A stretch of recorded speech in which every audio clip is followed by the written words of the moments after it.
looks at me and smiles, and starts to run. But I have no interest in what we should do. Oh, really? Good. Well, if you're in a place that you can do that,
Good morning.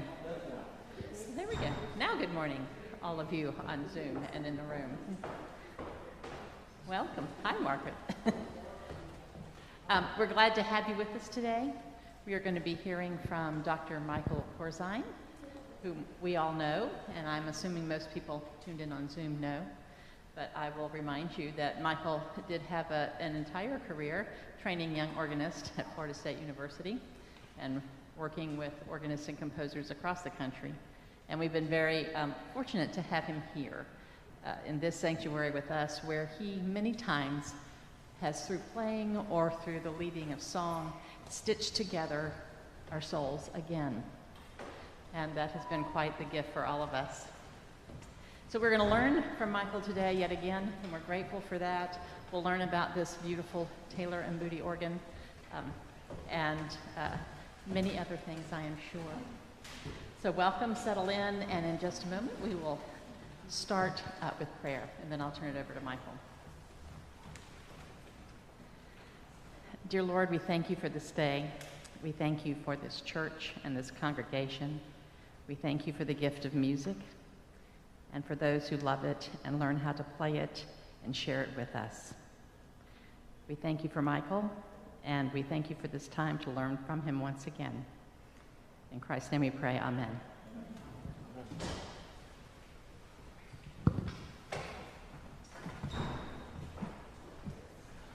Good morning.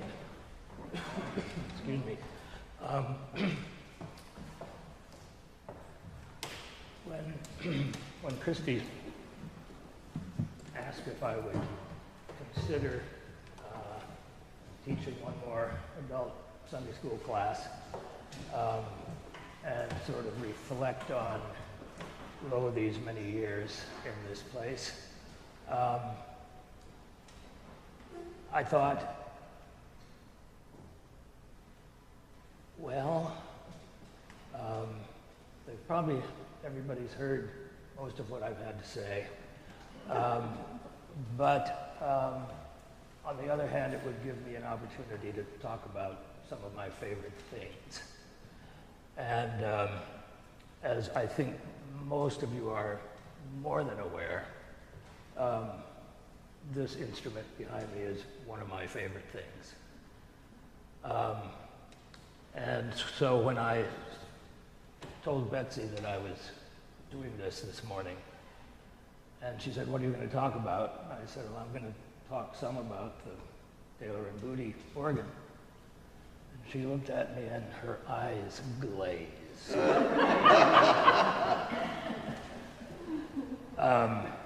She knows how much I can talk about organs, and have done so to the point of curing insomnia. But I'll try not to do that. It's just that, and I was going to say some things to this effect last Saturday, and thought better of it, and sent everyone home. But this instrument is a remarkable musical instrument. And I don't say that because it's ours and because I'm proud of it, which I am, but because it really is one of the finest organs I've ever played. And I just wanted to review a bit of the history of how it came to be here. Only the high points.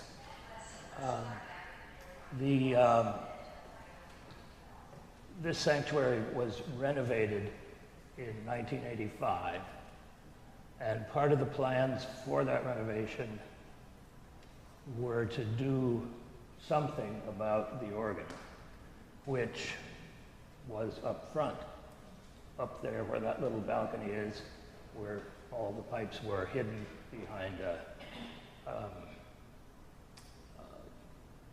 not so subtle screen.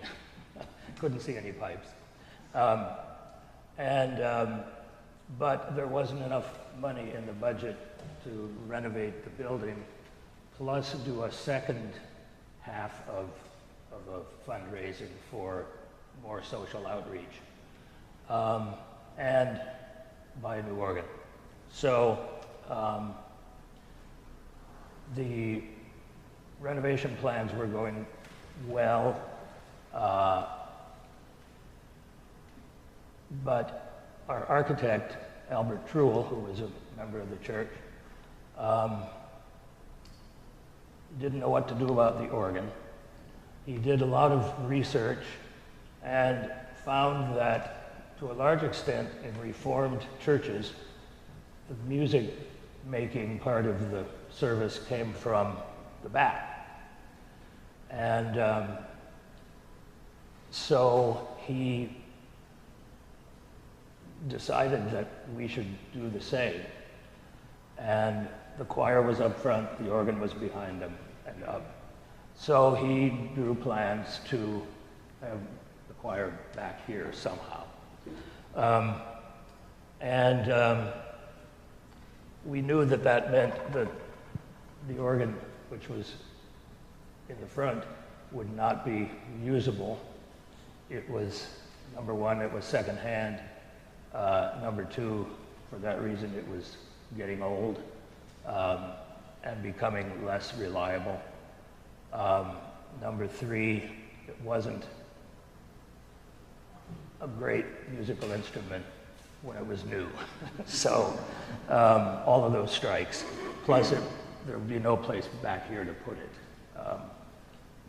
And so, at any rate, an organ committee was formed in 1984 and began exploring possibilities. And so, in the meantime, the organ was removed in September of '84. The church was gutted, basically. Everything came out, and we worshiped in the Westminster room for 9 months, and while this was being renovated. And so the organ was removed. We had hoped to be able to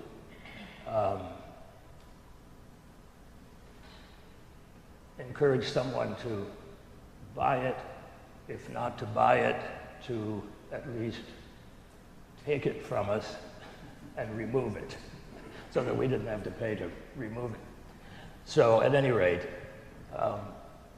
that was a bit of a blessing in that that organ had a pedigree, even though, as I say, it wasn't a great musical instrument. Many other organs by that company were, but this one never was. And that company's name was Aeolian Skinner, the famous American Boston organ builder who have instruments all over the country still, many of them wonderful. So it had a pedigree, and for some reason that was enough to make people interested in buying it. And we ended up having a bidding war for the organ. And as it turned out, it sold for $52,000, and the buyer would remove it.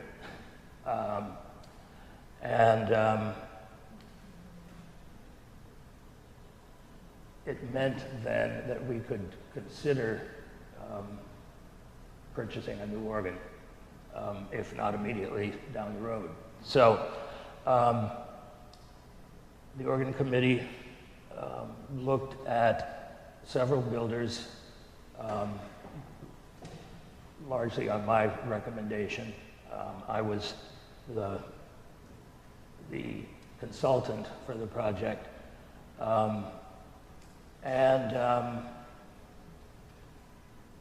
At that point in time, 1984, 1985, I had just barely ever heard of this company called Taylor and Booty. But as I did more research and talked to more people,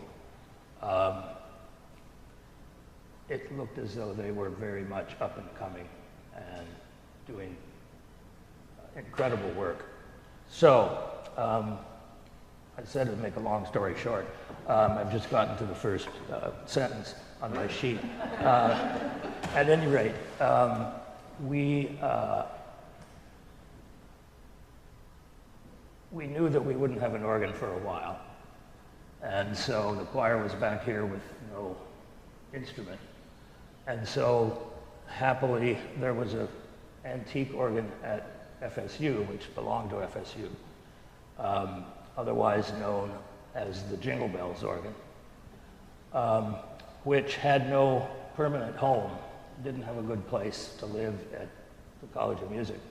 So I said to John Pearsall, who was the dean and a member here, could we borrow the Jingle Bells organ for a while? And it was fine.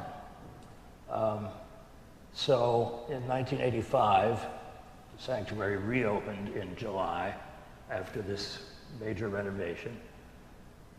And we had 1 week to get the Jingle Bells organ moved over here from school and reinstalled. this was an organ that had been discovered in the basement of the music building and had been restored by a graduate student who made a dissertation out of it. And so it was functioning. And even though it was built in 1837, same year as this church.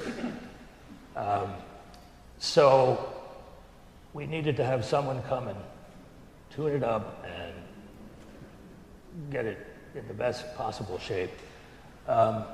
And George Taylor of Taylor and Booty was recommended. And George came with 1 week to work. And that's how I got to know George. And one of my favorite stories about George was that when he first walked in the first day, Monday morning, to start working on Jingle Bells,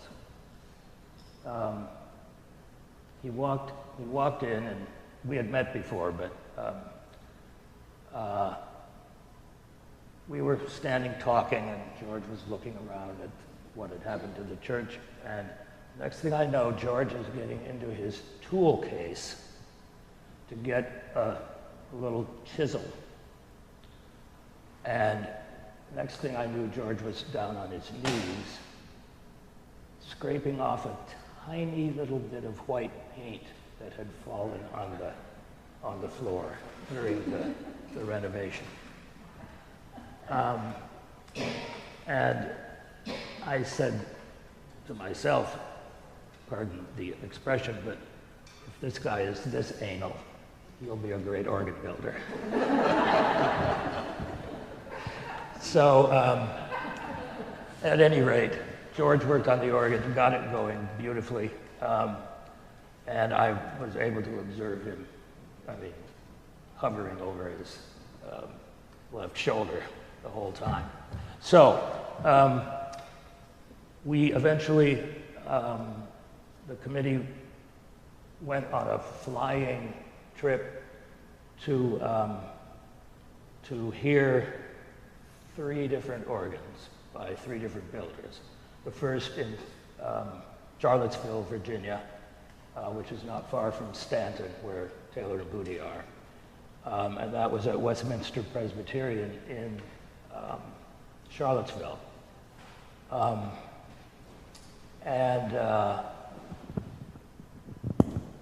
I fell in love with that little organ. It was smaller than this. Pat Vance, who was the chairman of the organ committee, co-chair, took me aside after I had played A Mighty Fortress, just the hymn, on the organ, and Pat said, this organ just makes me want to jump up and sing. And she was sold by that. And I think that's one of the characters of Taylor and Booty organs. They have what we organ people refer to as a vocal sound.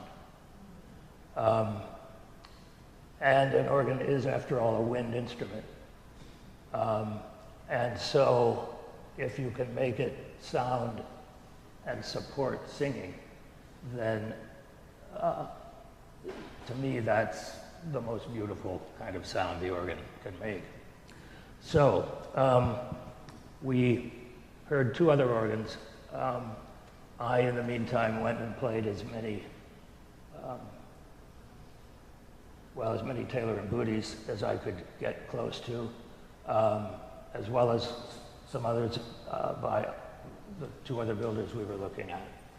And at any rate, in December of '86, we signed the contract with Taylor and Booty after a very long congregational meeting right here.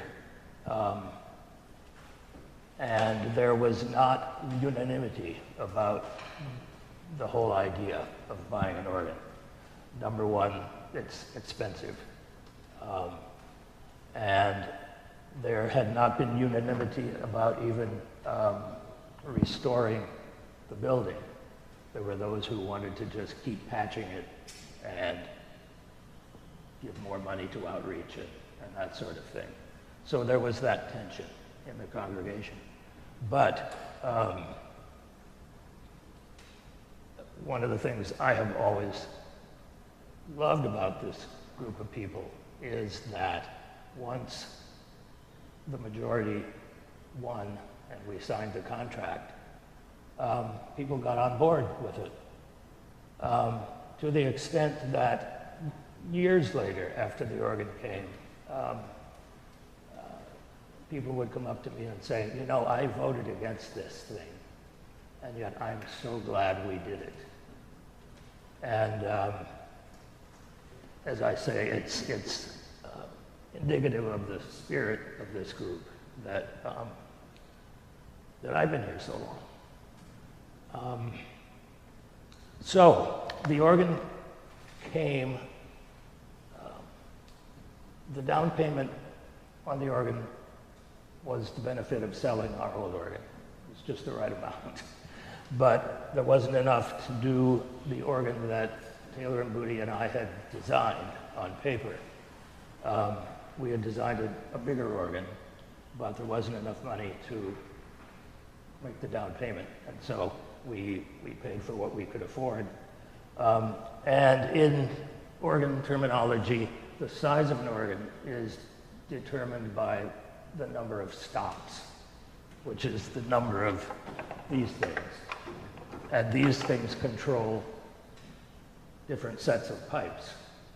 And so this organ came with 20 stops, which means 20 different sets of pipes, which is not big, but it's not small, not tiny. And but Taylor and Booty designed and built the organ so that there was room for 6 more stops. And even though we couldn't pay for them up front, they wanted us to be able, if we were willing, to add a stop at a time over the years. And so it came with 20 and with 6 extra places for stops that weren't here already. And these are, in the organ terminology, are called prepared stops. It means that there's room on the wind chests for those pipes, with blank spaces left. All the knobs were here, so I knew what I was missing. This one was one of them, and if I tried to pull it, it was blocked, so that I knew, or anybody else who came to play the organ would know that there was no stop there, even though it said so.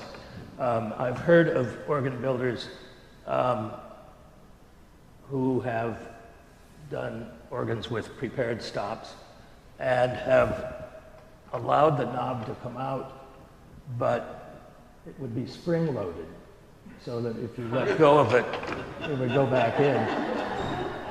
And here on the little shaft, when you pulled it out, it would say, "Buy me."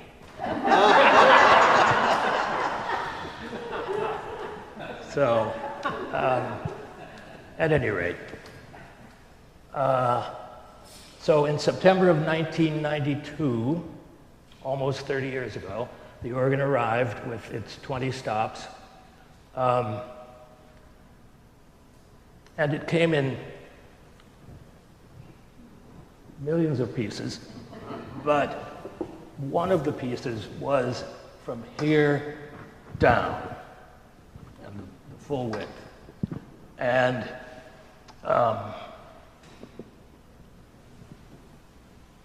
when they carried this piece in and got to this corner, they couldn't figure out how to get it around the balcony. Plus, the first renovation, the choir was surrounded by a fence, and they couldn't get it past the fence and over the fence and around the corner until dear George Meyer who somehow had expertise in moving furniture, figured out how to do it. Even the organ builders who had built this thing and engineered it. So that was a happy thing. They could have taken it apart, but they really didn't want to have to. And it would have taken a lot longer to put it back together. So the organ was dedicated in 1993 with a dedicatory recital, which I played, and a big dedication service that morning. And a week later, we had a hymn festival, which John Ferguson from St. Olaf led. So that was 93, the organ was dedicated. In November of 97,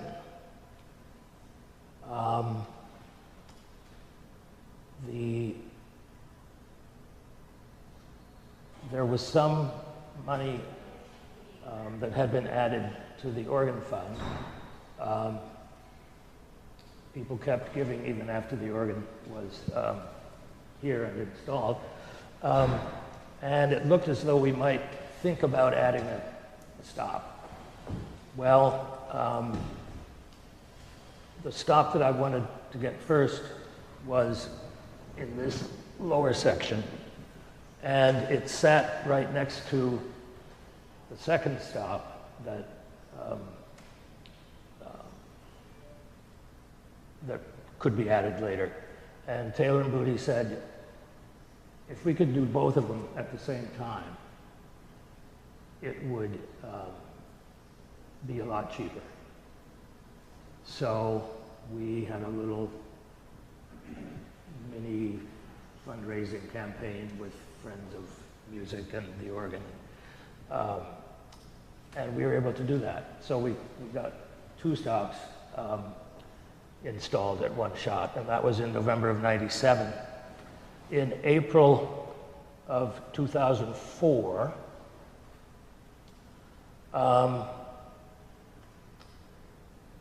we were able to buy one more stop. And what I remember about that was that it came in April. I think it was just after Easter. It came by freight in a big wooden crate, 30 pipes, because it was a pedal stop. And the longest pipe was 4 feet long. And George came to install it and voice it. And he looked at the crate, which was sitting down outside the choir room, and he saw tire tread marks on the top of the crate. And he said, it looks like somebody drove a forklift over this. And so he opened up the crate, and sure enough, someone had driven a forklift on top of this crate and had smashed several of the pipes inside the crate. So, at any rate, that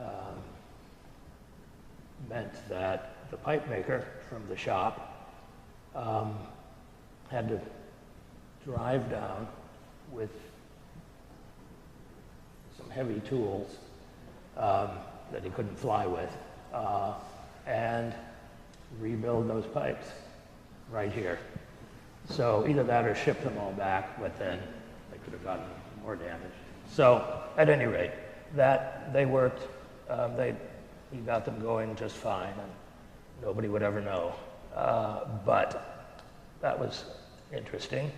And then finally, in September of 2006, we started thinking about another renovation in this building. And it turns out that that happened eventually in 2010. But these things take a long time to plan.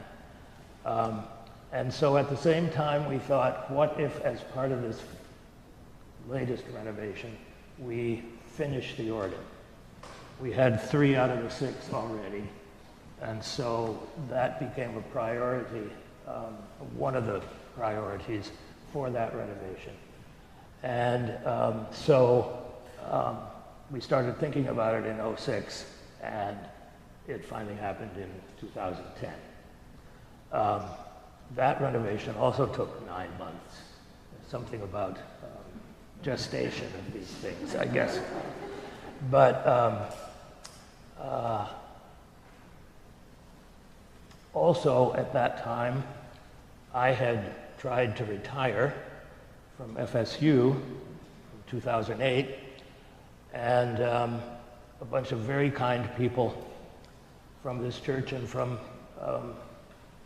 students at the College of Music, alumni, former students of mine,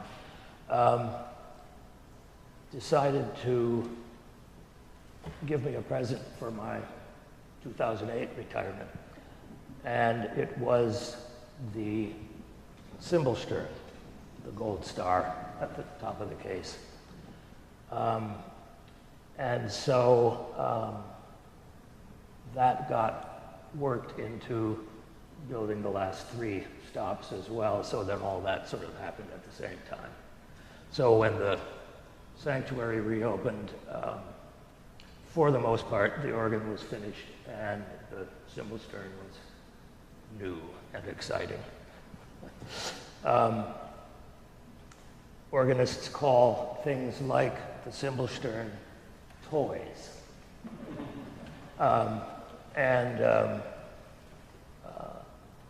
They are great fun.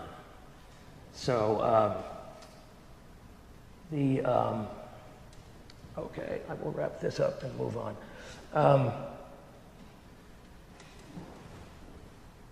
What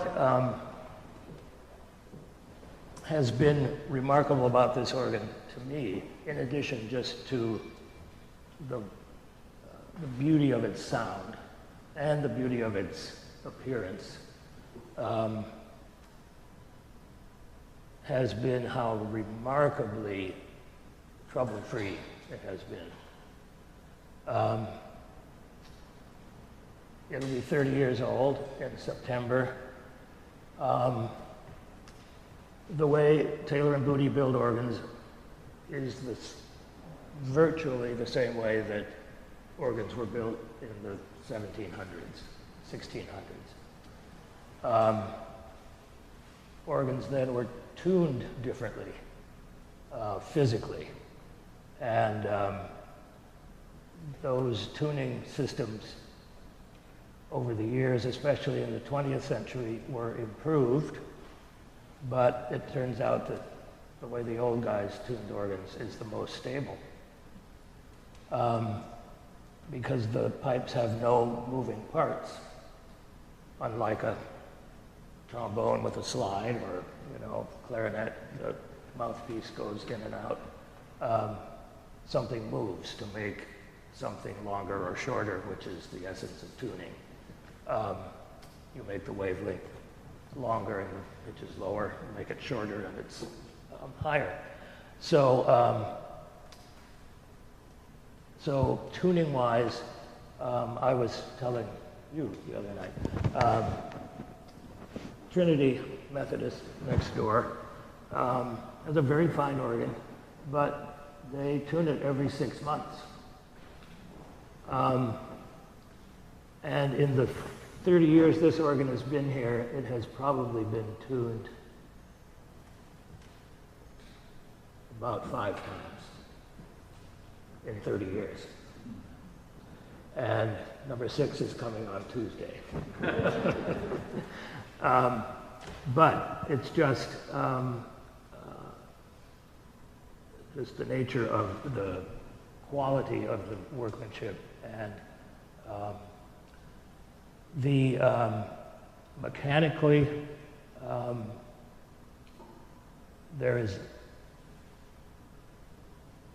there's nothing about this organ that involves electricity except these lights and the blower. But even that is not necessary, because as most of you have seen Chris from time to time, he is, it's possible to pump the organ manually. And that's how organs were pumped until electricity was invented, late 19th century. And so it's just mechanically remarkably stable. And so it's, when we do have the organ worked on, we expect to pay anywhere from $3,000 or so, depending on how many hours they have to spend. And to that extent, the organ maintenance fund, which is part of the budget, is $1,000 per year, and we figure that every 3 years is when it'll need to be spent. And so that's how we maintain the organ. It's always been maintained by Taylor and Booty, and usually by the fellow who's coming on Tuesday, Chris Bono, who was here when worked on the installation, knows the organ as well as any of those guys, and probably better because he's been back several times.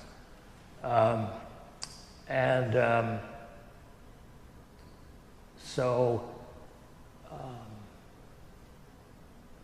I basically I've never needed to have anybody else work on it, but I've never wanted anybody else to work on it because they know what they're doing, and there's not that much to do usually. So it's a remarkable instrument, and people, one more brag, people have, from this congregation, have told me that they have gone off to visit family and gone to church, other places, and they say, you know, there is something different about our organ. And it's true. I mean, it just has a sound that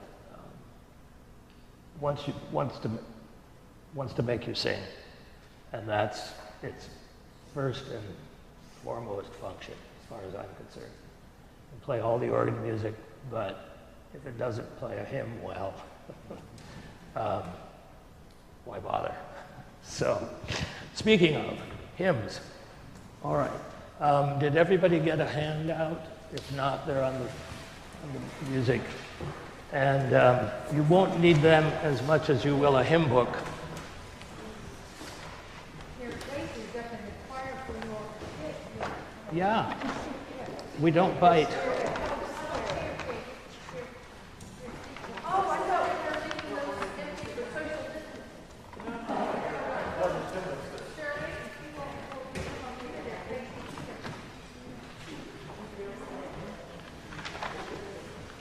All right. So, what I want to do is sing some hymns that are among my favorites. If we sang all of my favorites, we wouldn't have church, we wouldn't have anything. But the first one I want to just talk about and sing a verse is 734, Hope of the World.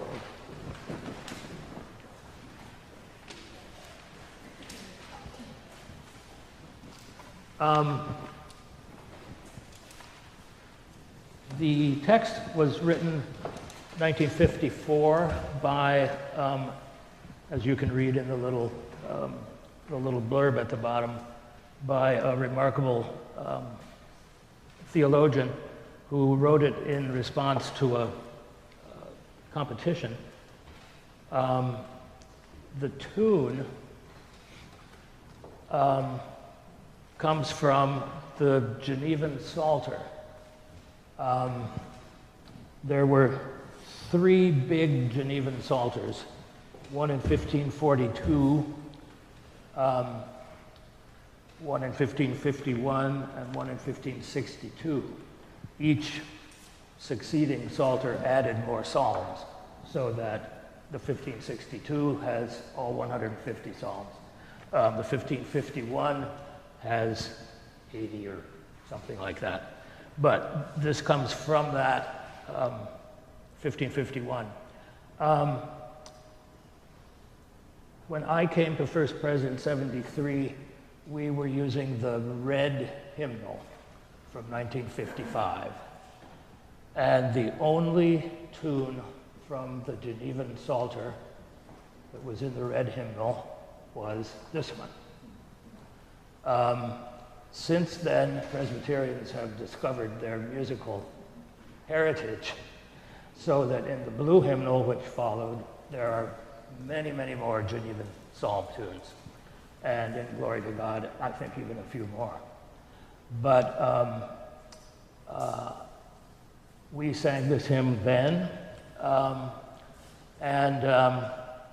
it's a wonderful tune. The Genevan psalm tunes are known for their, to a certain extent, to their simplicity, their ease of singing, and for the way they set the French metrical psalms, which Calvin commissioned, the French poetry. So let's sing a verse of this. And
I don't generally believe in not singing all the verses of the hymns on Sunday morning, even when there are 6 or more, but for time, this is all we can do.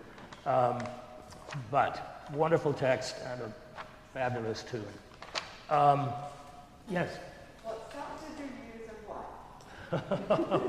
I used the Prestant 8, which are the pipes you see on the front of the case. Sounds like this.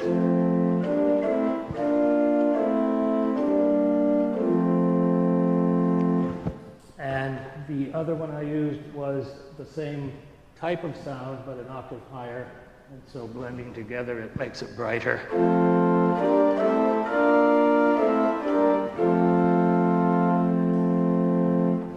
None. So, look at 348, and then also look at the handout, which has the same title on one side or the other. Lo, he comes with clouds descending.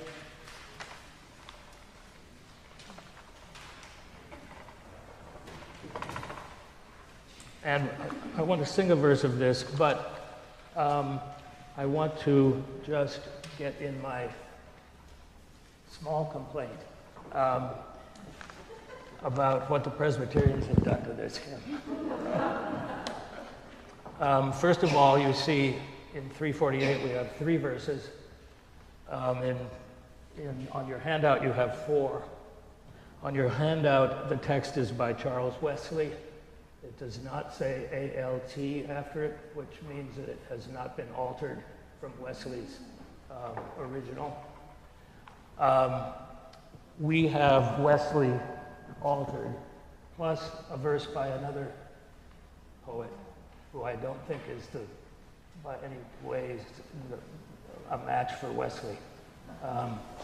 And what, even in the Blue Book, the Presbyterians did to this hymn was to take out all of Wesley's phenomenal imagery. If you look at the 4-verse version, second verse, every eye shall now behold him robed in dreadful majesty. Those who set at naught and sold him, pierced and nailed him to the tree. Deeply wailing, deeply wailing, deeply wailing, shall the true Messiah see. And similarly through the other verses, with what rapture, gaze we on those glorious scars. To me, the Presbyterians have taken all the imagery, all the glory, all the beauty that makes you think about things when you sing them, when you sing words. I think, we have to sing a verse, all right? Sing verse 4, all right? From the version that has 4 verses, all right?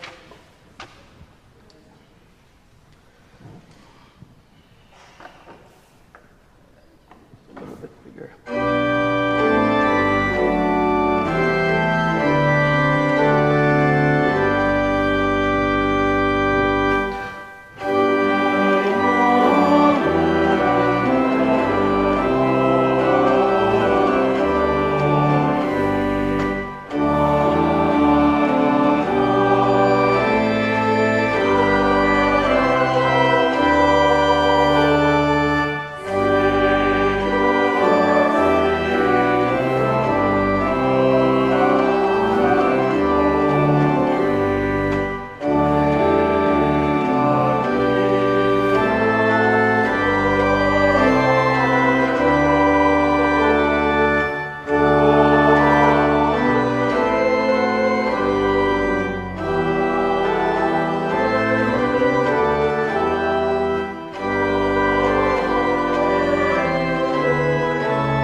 Wonderful Advent hymn. And the part of Advent that deals especially with the second coming.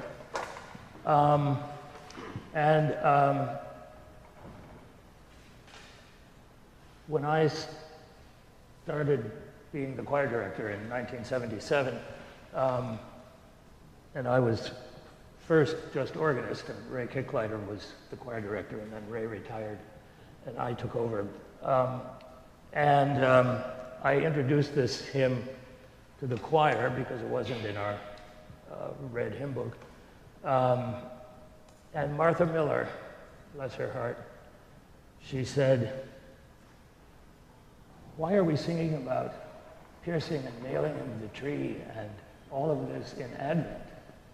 And I said, "Martha, Advent is about the whole life and ministry of Christ, not just about the birth."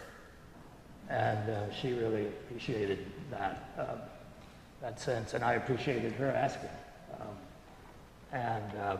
So, wonderful Wesley text, just tremendous. So, 536.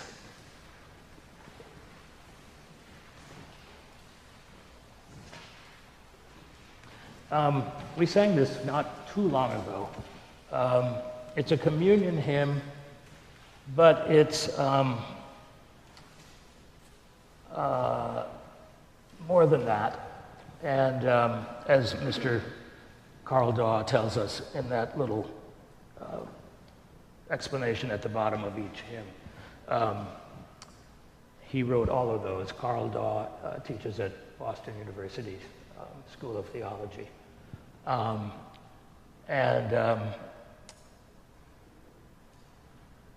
Its text is by Susan Paulo Cherwin. I've never known how to pronounce that name. Her husband is a composer, David, and I believe they're Lutheran. Hence, it was published by Augsburg Fortress originally. But they are, I think, both in the Twin Cities, or at least were at one point. At any rate, I just love this text. And the tune. And it's communion, but it's the kind of communion hymn you sing at the end of the service when we go out into the world. And that's the nature of this text. So let's sing the last verse, since that talks about service.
Oh, yes, 12, other end of the book.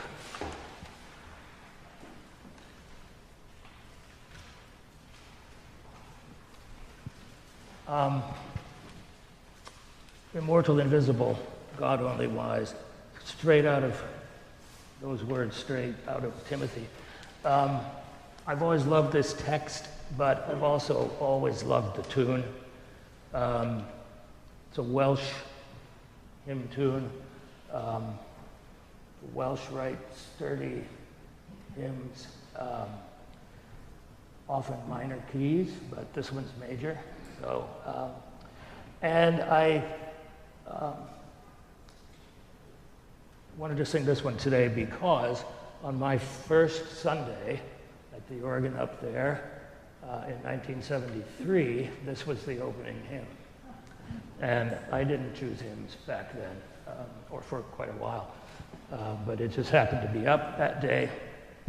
And so I want to sing a verse of this. And also point out a typo on page 12, number 12. Third verse, third line. Thy justice like mountains high soaring above. There should not be any punctuation after above. It's high soaring above thy clouds, which are fountains of goodness and love. And I checked other books, and there's no semicolon there. So you won't hear the choir breathing at that point. Yeah, so let's sing.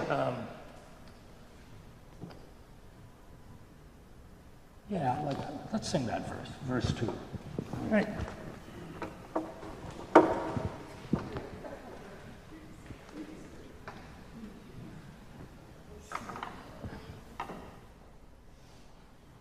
Thank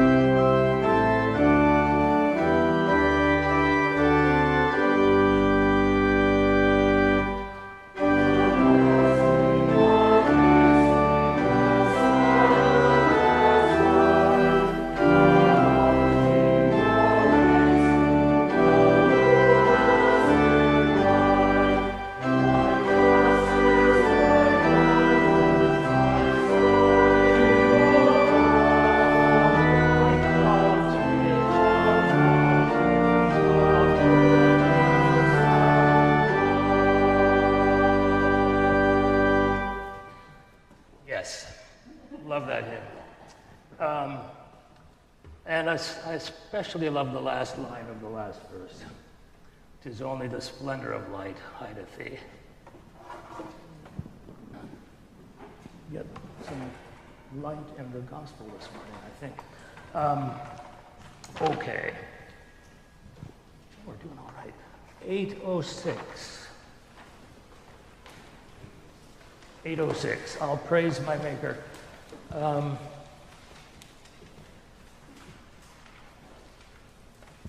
This text is a transformation of Psalm 146, twice removed.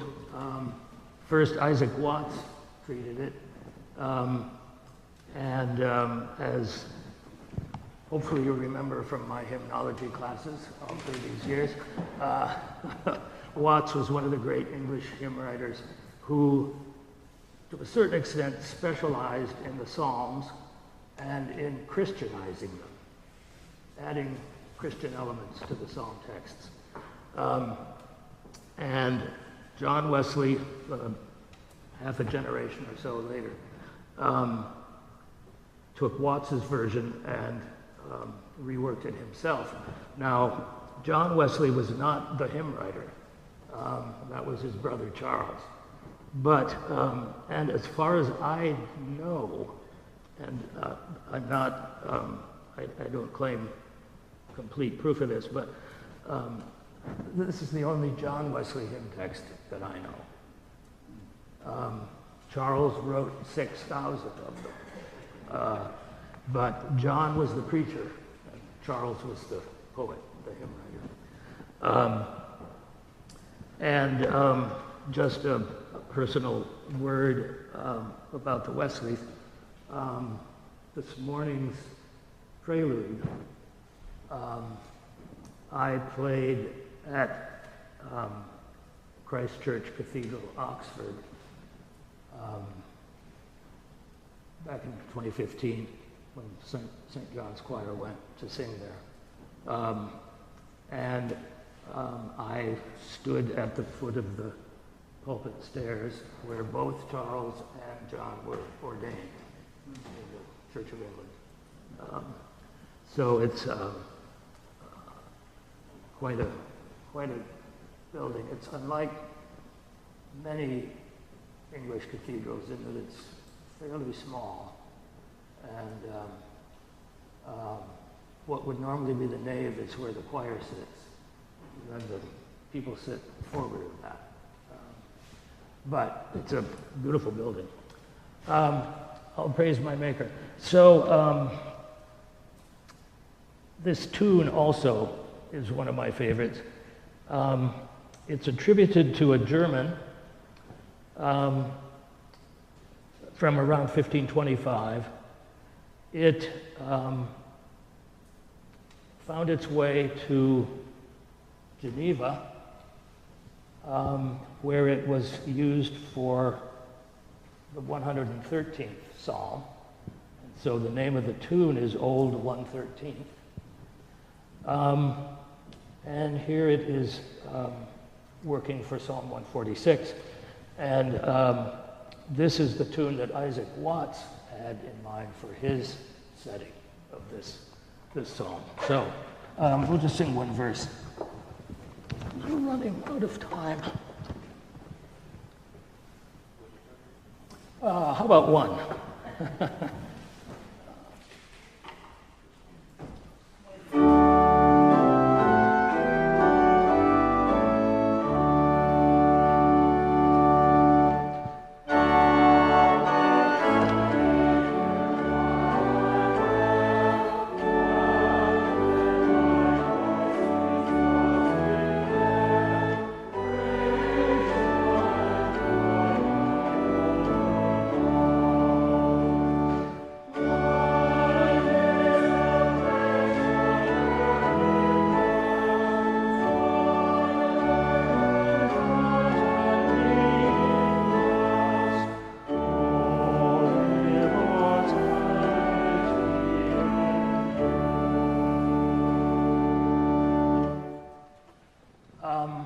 my friend J.S. Bach used that tune in a wonderful organ prelude, and also in the St. Matthew Passion, one of many hymn tunes in that work. You are choir director, so you can Oh, go. oh, good. Take a pause for question. Oh, yes. Just, there may not be any, but if anybody has a question, come up. I do have, I mean, we can fudge a little. So, well, that's all right. There's one question over there. Michael, Esther. your shoes, and they're worn on the wood side of the, are they the same shoes for a long time? I've had these for probably since I've been in Tallahassee. They've been rebuilt and rehealed, and yeah, these are actually tap dancing shoes, men's tap dancing shoes, and these are Capezios, I think, but they're just they're very.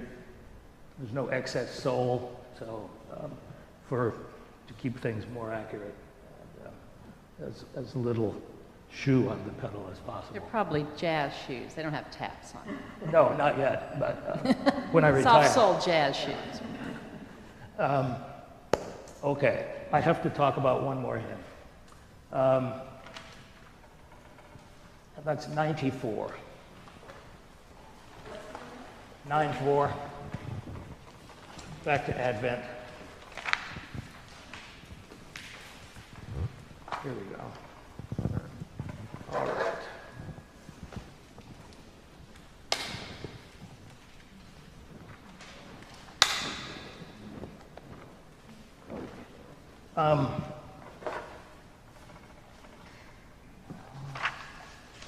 There we go. Now the heavens start to whisper. This is by Mary Louise Bringle, otherwise known as Mel, M-E-L, Mel Bringle. She was the editor of the Glory to God, overall editor. She is also a prolific poet, and I think a wonderful poet. And when we got the hymn books in 2013 and started using them, there were lots of new hymns in the book that I didn't know. And so it was getting to be Advent, and I started looking through the Advent section. And I came across this, and I thought, oh, this looks really good. So, well, save time. I was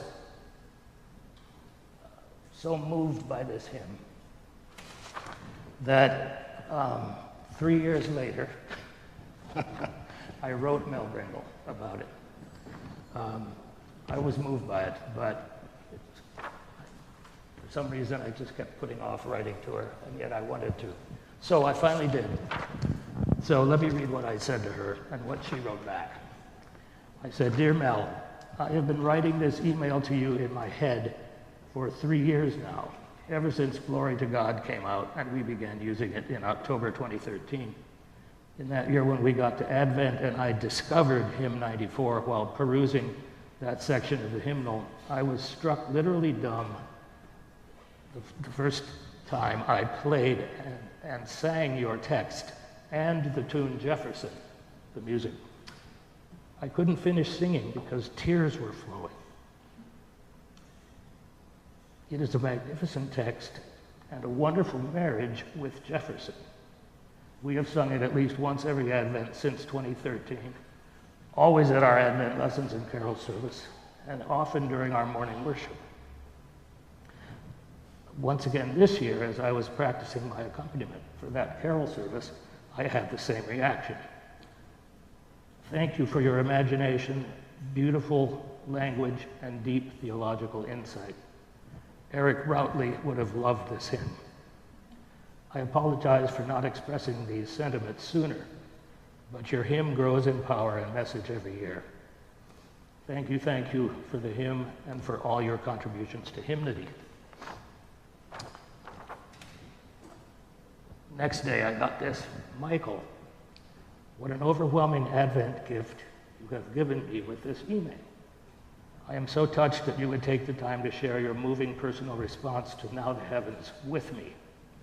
I am especially grateful for your words about the text-tune pairing, as I have found myself unfairly biased against Jefferson simply because I wrote the text with a different tune in my head, and have consequently experienced the author's predicament of not being able to detach myself enough from a first love in order to give a second one a fair hearing. So for several years, I felt an undercurrent of unhappiness that my textual baby had been sent out into the world with a partner of whom I did not fully approve. Thank you for helping me to feel better about the arranged marriage. So, we have to sing it after all that. And let's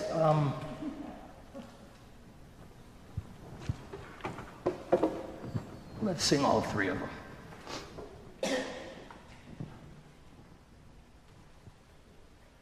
Oh. Well, I'll have only myself to blame for being late. I devised this, Chris, if you'll come here and help.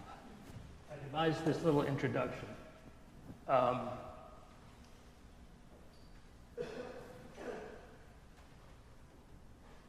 In 2013, yeah, when we got the hymn book, I was going to say, at any rate, this stop that I'm using for the introduction was one of the last three to come.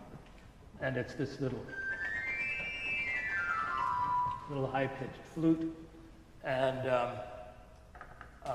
it has such a great sound. And when I get done with the intro, you'll just pull this. Okay. So.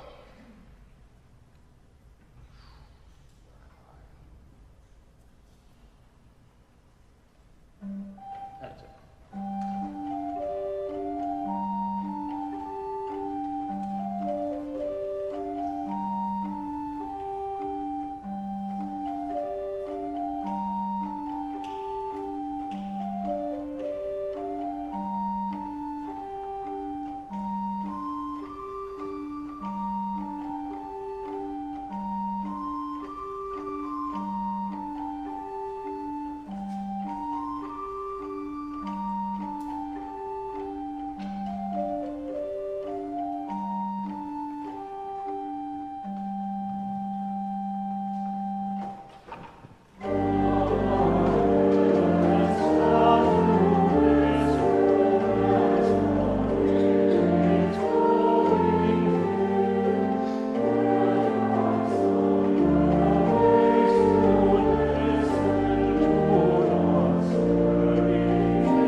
one summer at Montreat, Mel Bringle was teaching a course on new hymnody. At the end of a session, I went to her and said, we have a setting in which we sometimes gather after an execution takes place to protest the execution. Do you have any, you know any hymns that we could use for a setting like that? And she said, let me think about that. The next class, she said, who was it that asked about a death penalty song? She had written one that night, and when we gather for such an occasion now, we always sing Mel's.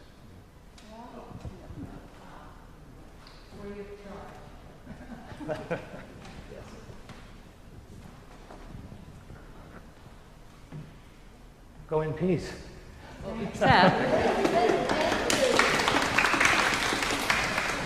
There are refreshments and celebration of volunteers in room 206 for those of you who are not going to choir. Choir members have to go to practice. What do we do with our hymnals that are on our seats? Leave them on the seats. Okay, thanks. The red Thank hymnals that I grew up with, because Yeah. it was public, but I'm